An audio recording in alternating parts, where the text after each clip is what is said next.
തമിഴകത്തിൻ്റെ രാഷ്ട്രീയത്തിൽ ഒരു പുതിയ ചരിത്രത്തെ തുടങ്ങിയിരിക്കുകയാണ് ഈ കഴിഞ്ഞ മെയ് 10 മുഖ്യമന്ത്രിയായി ചുമതലയേറ്റ CM ജോസഫ് വിജയൻ്റെ നേതൃത്വത്തിലുള്ള ഭരണകൂടം. ഇന്നൊരു പ്രധാനപ്പെട്ട വാർത്ത എക്സ്പോസ് ചെയ്തിരിക്കുന്നു. ചെന്നൈ സെക്രട്ടേറിയറ്റിൽ ഇന്ന് രാവിലെ 10 മണിക്ക് മുഖ്യമന്ത്രി വിജയൻ്റെ നേതൃത്വത്തിൽ തമിഴ്നാട്ടിലെ എല്ലാ മന്ത്രിമാരുടെയും യോഗം കൂടിയിരിക്കുന്നു. പുതിയ ഭരണകൂടം അധികാരത്തിൽ വന്നതിന് ശേഷമുള്ള ആദ്യത്തെ ചർച്ചാ യോഗമാണിത്. അതുകൊണ്ട് തന്നെ തമിഴകം മുഴുവനും കാതോർത്തിരിക്കുന്നു CM വിജയ് എന്താണ് അടുത്ത പ്രസ്താവന പുറപ്പെടുവിക്കുന്നതെന്ന്. തമിഴകം മുഴുവനും കാതോർത്തിരിക്കുന്നത് സ്ത്രീകൾക്കുള്ള സർക്കാരിൻ്റെ ധനസഹായത്തിൽ വന്ന ഉയർച്ചയാണ്. തെരഞ്ഞെടുപ്പിന് മുൻപ് തന്നെ ഞങ്ങൾ ഭരണത്തിൽ വന്നാൽ സ്ത്രീകൾക്ക് മാസം 2500 രൂപ ധനസഹായം ചെയ്യുമെന്ന് വിജയ് കൊടുത്ത ആ വലിയ വാഗ്ദാനം നിറവേറ്റുന്നതിനെപ്പറ്റി ഇന്ന് തീരുമാനമെടുക്കും.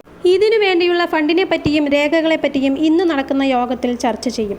ഇതല്ലാതെ 200 യൂണിറ്റ് കറണ്ട് അനുവദിക്കുമെന്നും അതുപോലെ കാർഷിക ലോണും എഴുതി തള്ളുമെന്നും ഉള്ള നിയമ പദ്ധതികളെക്കുറിച്ച് ഇന്ന് തീരുമാനമെടുക്കും.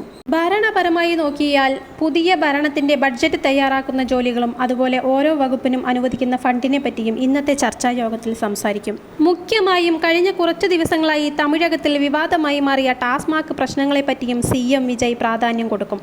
മന്ത്രിസഭാ യോഗത്തിന് 2 ദിവസത്തിന് മുൻപ് ആഭ്യന്തര വകുപ്പുമായും മേലുദ്യോഗസ്ഥരുമായും CM വിജയ് ഇതിനെപ്പറ്റി രഹസ്യമായി ചർച്ച ചെയ്തിരിക്കുന്നു.